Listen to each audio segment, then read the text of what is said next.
এবার আপনার কাছে 20 লাখ টাকা কম থাকবো না, আমার যার কাছে টাকা আছে মনে হয় মাদ্রাসায় এক বেটা ওই দপ্তরি চাকরি হতে হ্যাঁ। হে রিটায়ার শেষে 1 লাখ টাকা পাইছে। এই টাকা লাখ যখন এই বেটার হাতেছে 1 লাখ টাকা পাই, এই বেটা যা কায় হেয়ার জীবনে 1 লাখ টাকা দেয়। কেন কেন কারণ কিন্তু কাহিনী বললেন তো শুনি।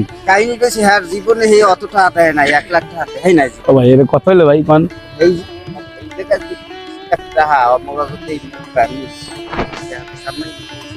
ভাই শোনেন, আপনি তো শ্বশুরবাড়ি আমাকে বানাইয়ে দিবেন ইনশাল্লাহ, ঠিক আছে? এখন এই শ্বশুরবাড়িও আমরা যাব, সবার সাথে কথা বলবেন, মেয়েটা ভালো হইতে হবে এবং এখান থেকে ব্রিজের থেকে কত দূর শ্বশুরবাড়ি হবে?